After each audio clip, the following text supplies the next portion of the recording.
As a pastor and in my personal devotions, I read a variety of Bible translations for different reasons.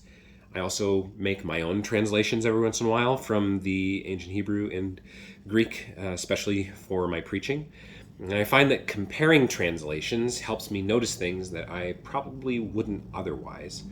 Uh, every translation offers its own perspective, just like each time you or I read a text, even if it's one that we've read many times before, we have this fresh opportunity to listen to God and what God is saying to God's people in that moment. And as English speakers, we are especially fortunate to have such a wide array of translations available. And although I spend a fair amount of time comparing those translations in my studies, for my personal devotions, I like to sit with a particular version of the Bible for an extended period of time to allow that peculiar perspective to steep and to ruminate for a while. In different seasons of life, I've actually picked out one Bible that I will use for the entire year in my personal devotions. Often, I'll pick a translation that I've been less familiar with or that I haven't read as much of recently. Other times, I revisit one of my favorites, especially if it's gone through a major revision, which can feel like getting reacquainted with an old friend. I remember before my grandmother died, she gave me her father's Bible, my great grandfather's self-pronouncing King James Bible that he'd had for like 60 years before she got it. And it was falling apart. So she embroidered this cover for it for him. And every time I read it, I feel closer to each of them, even though they've been gone for years now. And, the King James Version, it tastes different when I read it from this copy. This year, starting on December 1st, the first Sunday of Advent, 4 Sundays before Christmas, I want to do something else I've not done before. I want to read a journaling Bible for the entire year. I mean, I've written in some of my Bibles for years, but I've not tried a journaling Bible yet. Something I've noticed about myself is that I don't like to write in Bibles that I preach from. So when I preach, there's something about having that clean page in front of me. It's like setting out a fresh tablecloth for a dinner party with Jesus and some of my closest friends. And the downside to writing in my preaching Bibles is that because I don't, those are some of the Bibles that I'll have handy for my personal devotions, which means there are a lot of thoughts that I might like to write down that end up being lost. And I don't save them for later, and I don't mix them with my preaching notes. So I'm intrigued anyway by the prospect of keeping a journaling Bible specifically for archiving those moments for a year. And that's why this year I've decided to get a copy of the new Revised Standard Version, updated edition, designed specifically for journaling. The NRSVUE, which my wife calls the NRS View because the U and the E appear lowercase in the abbreviation. It was released in digital format in 2021, and then in 2022 it came out in print, which was when I got this personal size copy for reading and preaching, and I like it a lot, but like I said, I don't like to write in it. This video isn't about that edition or the NRSVUE itself. I make time to talk about the different versions that I read with our people, and I may make a video about the NRS View itself at a later time, but that's not this video. Different topic for a different day. So suffice it to say that I like all sorts of translations for different reasons, just like each of my friends and family members are unique, and there's something special about each one of those person-to-person relationships that we share.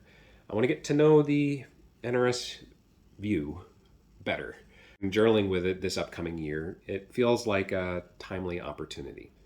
So deciding to journal with the NRSV updated edition for a year, that was actually the easy part. The hard part was picking the right copy. So Zondervan carries 3 different journal editions, 1 hardcover and 2 soft covers.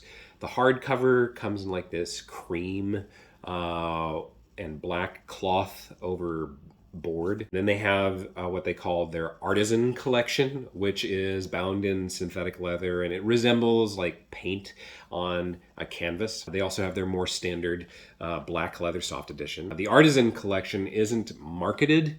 It's not listed in their catalogs as a journal edition, but it has the same 2-column format with wide margins as the other ones, which I have with me.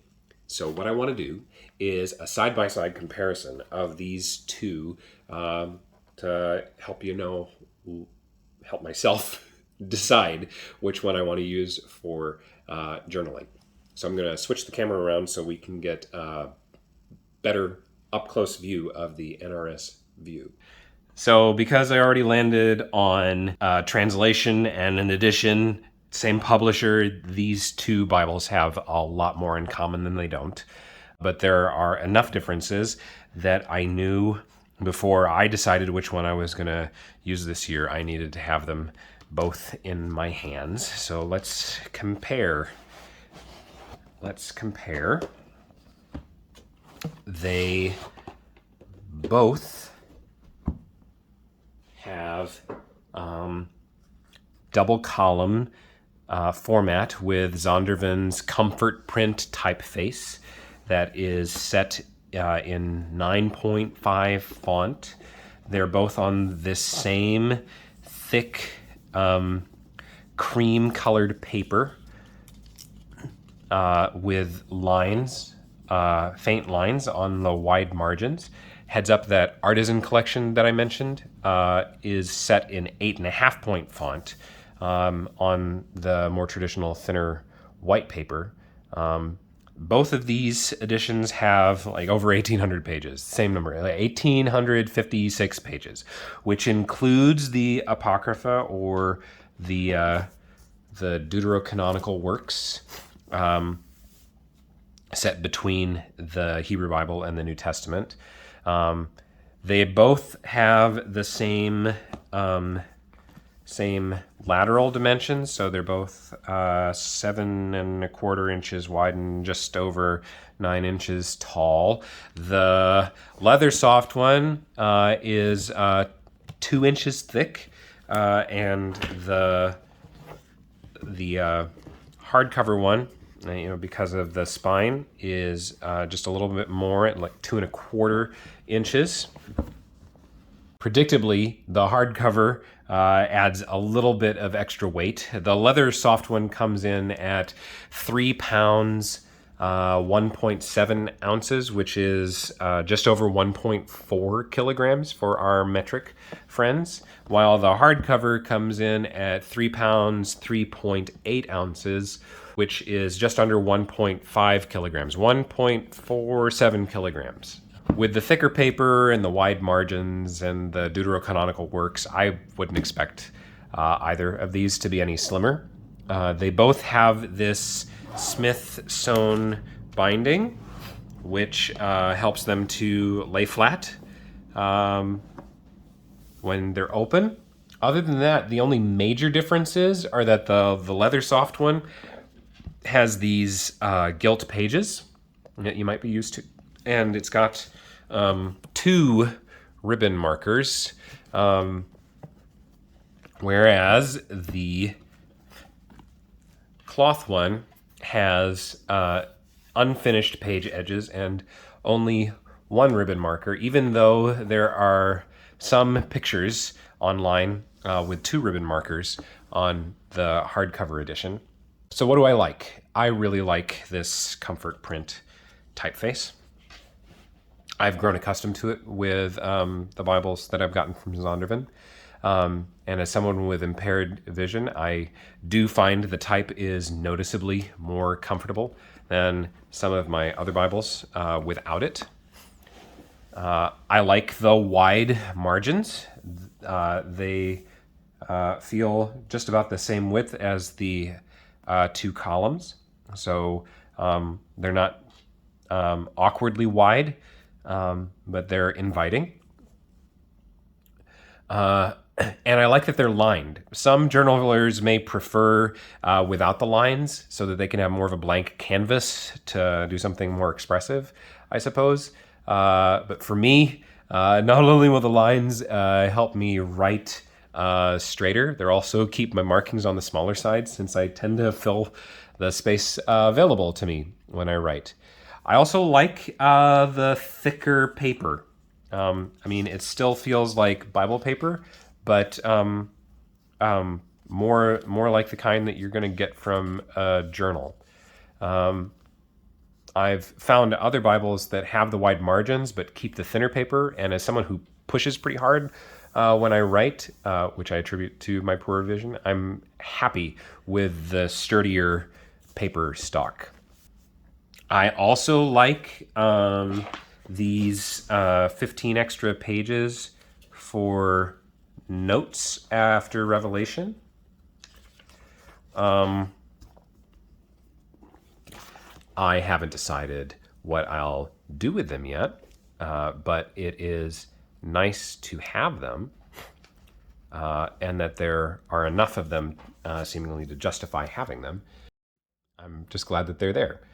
What don't I like so much? Well, I'm not a huge fan of the cream color of the paper.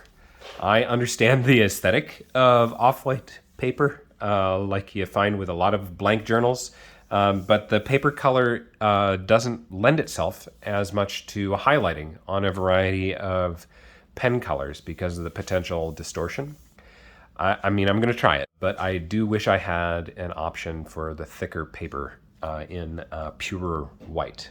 I feel like that's a false choice. I'm also not as much a fan of the double column layout in this instance. I mean, I am growing more and more fond to read single column layouts for Bible reading, and I wish there were more options for single column Bibles, especially in the more popular translations. The double columns help reduce the overall number of pages, which for this edition is really high, I get it. But they also put this physical barrier between the interior column and the margin where you're going to put notes. And I don't want barriers between what I'm trying to notate, what I want to notate about. Personally, I would be willing to exchange the deuterocanonical works in this edition. I like that they exist, but in this edition, I'd be willing to exchange those deuterocanonical works for a single column layout, especially if someone were to produce a companion single column version of just the deuterocanonical works themselves. I enjoy reading them, and I'm probably going to enjoy journaling on them, but given the choice between having them or a single column format in a journal edition, it's really no contest for me. So which one am I going to choose? Well, I think that I am inclined to the hardcover for this year anyway. Aesthetically, I prefer the much more understated qualities of the black leather soft. And I get that, you know, my hand grease might show up more on the hardcover edition sooner. In fact, I want to celebrate that Zondervan made a monochrome edition available. And if it didn't have this edge stitching or this engraving on the spine, this would be a much harder decision for me. The hardcover cream cloth over the board with the textured black, wallpaper kind of feel, it's definitely not my style. But I'm personally not reaching for a journaling Bible for what's on the outside. Not this time anyway. Now, I know the Bible journaling community has some strong feelings about hardcover versus softcover binding. And for me, I think I'll be happier this year with the hardcover edition, especially since I have a fairly heavy pen stroke and I tend to be harder on books. I plan to be at a desk a lot of the time anyway, but the hardcover edition gives me the option of a built-in sturdier writing surface. Even if I'm not at my desk at the moment. I've also ordered a set of ribbon markers to insert between the end band and the spine. And I follow the Daily Office Lectionary as part of my personal Bible reading. And while I've not used more than 2 ribbon markers before, because I haven't had a Bible with more than 2, I'm trying something new this year with this latest journaling experiment, especially since there are more pages and they're thicker than more ordinary thin-line Bibles. Just makes shuffling that much less of an issue, especially since I'm going to be using it a lot. I'll leave links in the description for those ribbon markers, as well as each of the editions I've mentioned here. Thanks for watching, and I hope this video helps you take some meaningful steps in your Bible reading too.